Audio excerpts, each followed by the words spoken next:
নান্টু ঘটকের কথা শুনা সালবার রাইকে করতে আসলাম দিয়া ঝালের দাম বুঝে গেছে দিয়ে আমার বাইরে গেছে নিয়ে যাচ্ছে মাথায় দড়ি দিয়া বাবা বাবা রে আমি করবো না আর বিয়া রে বাবা রে বাবা আমি করবো না আর বিয়া গান আসছে কোনতে ফেসে দে তো দুটা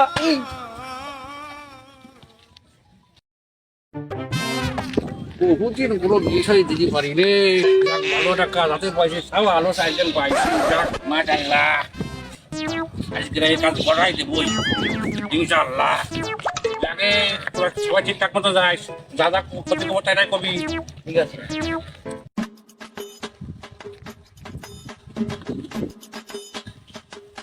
এই বাড়ি গাজারে বাবু হইলে এই সাথে বাড়ি এই তো সে বাড়ি আসমত ভাই বাড়ি আসো নাই আসমত ভাই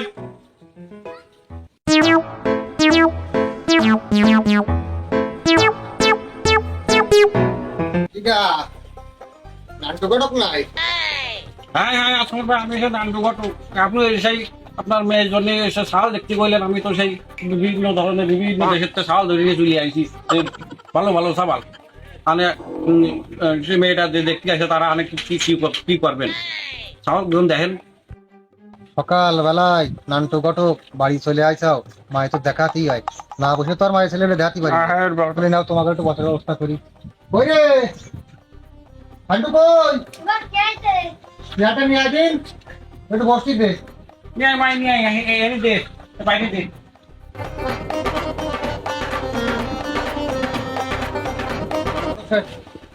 বস আচ্ছা তোমরা বস বসো তাহলে তাহলে বসি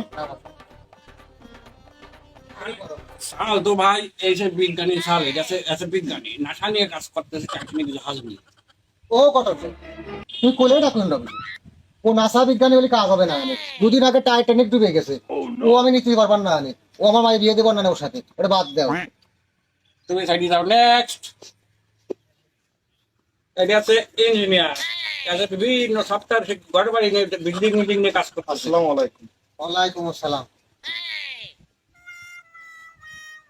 মোটামুটি সওয়াল তো কিন্তু আমি এর সাথে মায়ের বিয়ে দেবো না কেন আজকাল ব্রিজ করতে কি দিয়ে বাঁশ দিয়ে না বাড়ি বাঁশ দিয়ে ব্রিজ করলি ও তো দুদিন করে ভেঙে পড়বি আমার মাঝে তো এমনি বিধবা হবে হবে না নেক্সট আরে এত ভালো সবাই নিয়ে আসলাম তাও তাহলে ভাই এইটা আছে প্রবাসী আছে লন্ডনের সাইডে বাড়ির মালিকে বিভিন্ন কোম্পানি আছে এর নামে তাও পারলাম না তাও ভালো না এর সাথে মায়ের বিয়ে দিতাম ও থাকবে বিদেশে মায়ে থাকবে দেশে ও আমি পারলাম না বাদ দাও নেক্সট নেক্সট ভাই এতো সাবার না এটা হিরের টুকরো আছে আছে সে বিশিষ্ট জাল ব্যবসায়ী যাইও আফসার এই সাবারটা ধান কল আসছে জাস্ট মিনিট আচ্ছা কল হ্যালো আকরাম হ্যাঁ যশোর কয়টি এক ঢুকেছে মাল 10টা গোডাউন ঢুকো আর চট্টগ্রাম এটা 5টা জাহাজ দিয়ে জাল আইছে 5 জাহাজ দিয়ে আমার এখানে ফিনিশিং হবে দেশে 8টা জাল না থাকে জাল সব গোডাউনে থাকবে আচ্ছা ঠিক আছে রাখ একটু বিজি আছি সরি একটু ডিস্টার্ব করলাম আগে আসো সবাল এটাই আমার লাগবে যা কাজ দেখ 10 লাগে 5 লাগে আমি দিবা না সবাল এটা তুমি ফিটিং করে বোঝনি ঠিক আছে এটাই কাজ হবে আমি বলেছিলাম না রত্ন ধরে নিয়ে আসবো আমি রত্ন আনিছি বর্তমানে জালের যে বাজার যে মার্কেট আমার ভাই একটু ছবি তুমি এটাই করো দিন 10 লাগে 5 লাগে আমি দিবা এই লাইন চলে তাহলে ওই বিয়ের দিনখানটা একবারে ফাইনালে দিলে ভালো হয় না তাহলে তো বেশি ভালো ভাই তাহলে এই যে কালকে দিন পর মঙ্গলবার তারপরে মঙ্গলবার বিয়ের দিনটা না তাও হবে কেন এত দূর হলে যদি খাবার দাঁত ছড়া যায় আমি তো পারবো না কালকে পরের দিন শুক্রবার ওই দিন করে গিয়ে তুমি তো কি করছো আমার তো আজকে হলেই বেশি ভালো না আজকে আমার তো বাজার সদাই করা লাগবে না ঠিক আছে তাহলে কালকে পরের দিন শুক্রবার দিয়ে মাই আলহামদুলিল্লাহ কথা ঠিকঠাক থাকলো তাহলে আমি নাচতে তো করাতে পারলাম না কিন্তু মনে এখানে পড়ে না তুমি বলে গেছো তুমি ঠিক আছে ভাই কালি আচ্ছা ঠিক আছে হ্যাঁ ভাই, তাহলে গেলাম। ভালো বানাই দাও সকালে সপ্তাহে নিয়ে যাবো ঠিক আছে দেশ করে রাখেন আর একটু তুমি না করে ভাই ঠিক আছে। ঠিক আছে তাহলে আর তাহলে করে বললা করে বুঝিয়ে দিবা ঠিক আছে, ঠিক আছে নম্বর পাঠাই দিবা হ্যালো হ্যালো মৌল ইসলাম, হ্যাঁ আমাকে শুনতে পাচ্ছেন আপনি? হ্যাঁ, আমরা সরাসরি আপনার সাথে যুক্ত হয়েছি হাবুল্লা বাজার থেকে। এখন সর্বশেষ হাবুল্লা বাজারের ঝালের বাজারের পরিস্থিতি সম্পর্কে আমরা সব খুলে দেখাবো। দেখতে তো পাচ্ছেন আসলে যে সব সিরিয়াল ধরে ঝাল কিনতেছে, ঠিক আছে? তাই আমরা দেখাবো যে এখন বাজার কত কেমন চলতেছে, ক্রেতাদের মনোভাব। আমাদের সাথে যুক্ত থাকুন, ধন্যবাদ। অবশেষ আপনাকে যারা ছিলাম, এই যে একটা চাচা লাইনে দাঁড়া আছে। একদম প্রথমে আমরা চাচাতে কি বক্তব্য শুনি যে আজকে বাজার সম্পর্কে। চাচা, বলতেছি যে আপনি যে আজকে ঝাল কিনতে আসলেন, ঠিক আছে, আসলে ঝালের বাজার সম্পর্কে আপনার কি বলতে চাচ্ছেন সর্বশেষ? আরে বাবু আর কয়ে না, বর্তমান যে এসে পড়ছি আমরা ঝাল কিনতে আসছি, তা টাকা নিয়ে যা কি করবো, জমি বেঁচে ঝাল কিনতে আসছি, তা টাকা নিয়ে আছে ঝাল কেনার জন্য। আপনি কতটুকু ঝাল কিনবেন এখন? সেজন্য এখন না 250 ঝাল কিনবো, 250 ঝাল কেনার জন্য আসলে জমি বিক্রি করে দিচ্ছেন আপনি? বিক্রি করতে আসছি। ও আচ্ছা আচ্ছা আচ্ছা। দেখি আসলে এখানে দেখতে পাচ্ছেন আমাদের আর একটা ভাই আছে। এখন আমরা তার কাছে মতামত শুনবো যে আসলে ঝালের বাজার সম্পর্কে। ভাই কিছু বলেন ঝালের বাজার সম্পর্কে। ভাই আমি আইছি জাল কিনতে, ভাই একটা কিডনি গেছে বাড়ি বহু জ্বালায়, মনে করো খাওয়া যাচ্ছে না, তা কিডনিটা বেঁচে জালটা কিনতে আইছি ভাই ভাই। আপনি আসলে কতটুকু ঝাল কিনবেন আজকে? আমি কেন আসলে ভাই 500 গ্রাম মতো। ও আচ্ছা আচ্ছা আচ্ছা, ঠিক আছে। আসলে শুনতেই তো পারলেন যে বিরাট দামের কারণে কিছু ক্রেতা তাদের নিজস্ব ভূমি মাটি বিক্রি করে আসছে। আবার একজনের মুখে শুনতে পারলেন যে একজন কিডনিও বিক্রি করছে। এখন সর্বশেষ যিনি বিক্রি করতেছে ঝালটা, আমরা তার কাছে চলে যাবো, দেখি সে কি বলে, আমাদের কি জানায় বাজার সম্পর্কে। ঠিক আছে, আমাদের সঙ্গে থাকুন, ঠিক আছে? আচ্ছা, আসলে ভাই আপনার নামটা শুনতে যাচ্ছিলাম, ভাই আপনার নামটা বলেন। মোহাম্মদ রোকন হোসেন। ও রোকন হোসেন। যাই হোক, আমরা তো জানতাম গত 2 সপ্তাহ আগেও 40 টাকা মতো পাওয়া ছিল, ঠিক আছে? হঠাৎ করে কোনো বন্যা নাই, খরা নাই, কোনো কিছু নাই, কোনো প্রাকৃতিক দুর্যোগ নাই, হঠাৎ করে আপনাদের এই ঝালের বাজার বেড়ে গেল কি করে? আপনি একটু কিছু বলেন আমাদের। ঝালের বাজার ভাই ভারতে বাড়িয়ে গেছে 1200 টাকা রেখে জানেন?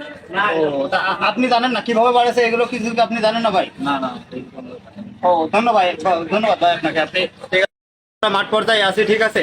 আমরাও দেখতে যাচ্ছি কি কারণে এই ঝালের দাম বৃদ্ধি পাইছে, ঠিক আছে? যাই হোক, আমরা ক্ষতি দেখার জন্য আছি। আপনারা যারা দর্শক আছেন আমাদের 360 চ্যানেলে চোখ রাখুন এবং সর্বশেষ আপডেট আপনারা জানুন। ধন্যবাদ। আমি আমিন হোসেন, সংযুক্ত হয়েছিলাম হাবুল্লা বাজার থেকে।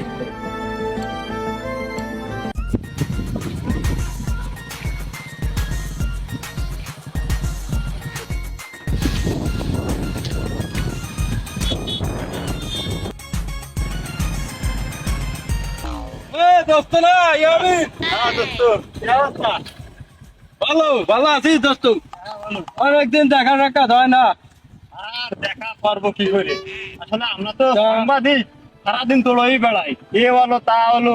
আসলে তুই কোন দিকে যাচ্ছিলি? এদিকে? না, আমি গেলাম ওই আবুল্লা বাজারে ডালনেটে রিপোর্ট করতে গেছিলাম। আমি তো জানিস দোস্ত কি অবস্থা আসলে।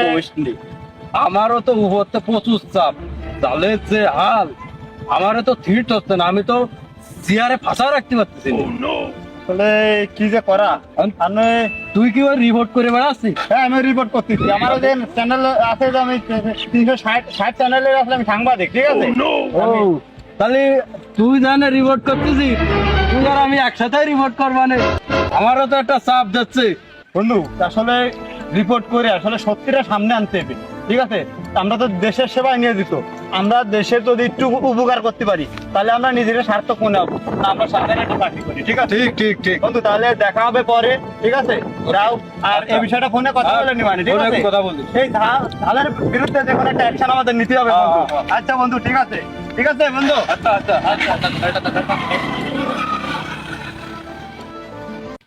হ্যালো এই আকরাম কোথায় রে? সাদা টিভিটি আর চ্যানেলে নিউজ হয়ে গেছে এই জালগুলো বেরোলো করতে। কিভাবে বেরোলো এটা? এই আমার কি হবে তুই বুঝতে পারছিস? আমার আর 2 দিন পর বিয়ে। এখন যদি আমার কিছু একটা হয়ে যায়, শোন যেগুলো বেরোয়েছে একটা ঝাল না বেরোই। সব দিকে খেয়াল রাখবি, চোখ কান খোলা রাখে যেটা করতে হবে সেটা করতে হবে, একবারে ঠান্ডা মাথায়। শোন, হ্যাঁ ওইগুলো আটকে রাখ। না শোন, ওই জাল কি জাল, জালের একটা বুটাও যেন এই বাংলাদেশের কোনো জায়গা না পৌঁছায়। 1 সপ্তাহ জাল আটকে রাখতে হবে, রিডিং করে রাখবো। 1 সপ্তাহতে 10,000 টাকা করে বেচবো। আর আমি তো গোপনে আছি, বুঝলি? আমি তো গোপনে আছি, জালগুলো সেভাবে রাখলাম।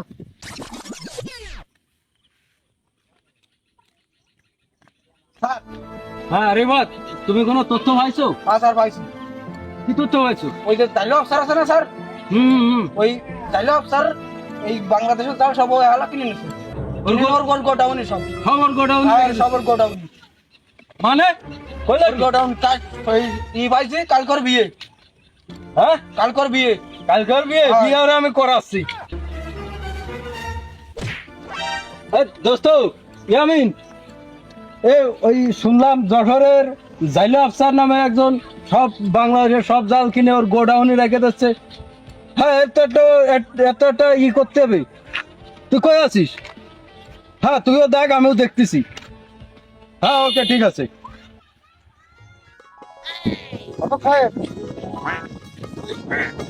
সমস্যা আছে, বিয়েটা যত দ্রুত সম্ভব কিন্তু তো সব তাড়াতাড়ি ভাই দিবা। ওরে বাপু যাবো আর বিয়ে করে হ্যাঁ ঠিক আছে, তাহলে ওই ওটা তো দেরি নাই, আমার একটু উপর তো চাপ আছে। যাবো আর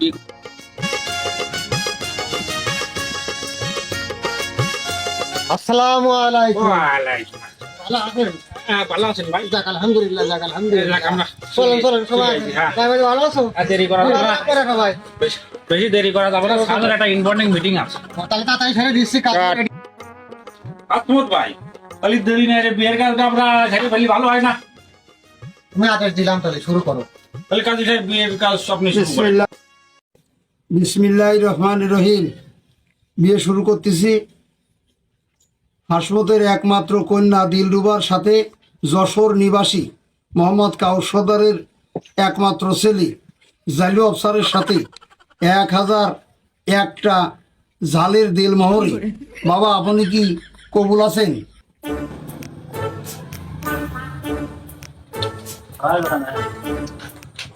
কবুল আছো? কাজী সাহেব এই বিয়ে বন্ধ করেন।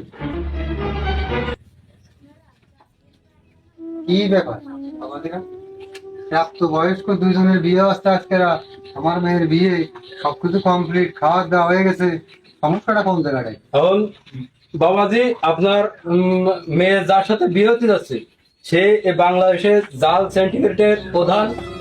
তার নামে আমাদের কাছে ইনফরমা আছে। এখন আমরা তাকে গ্রেফতার করতে বাধ্য হচ্ছি।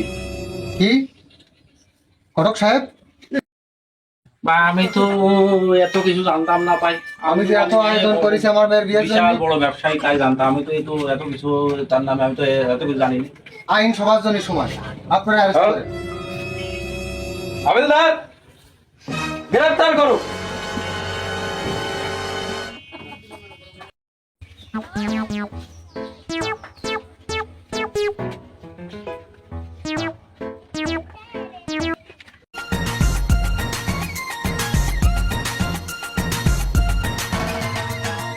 নান্টু ঘটকের কথা শুনা সালব্যাট রাইকে করতে আসলাম দিয়া, ঝালের দাম বুঝে গেছে, বিয়ে আবার বাইরে গেছে, নিয়ে যাচ্ছে মাথায় দড়ি দিয়া।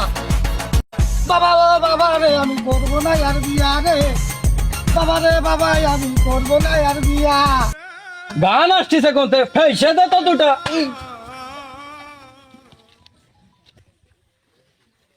আজকে আমার এই দোস্তর জন্য এই বড় সিন্ডিকেটকে আটকাতে আমরা সক্ষম হয়েছি। এখন বন্ধু তুমি দেশবাসীর জন্য কিছু বলো।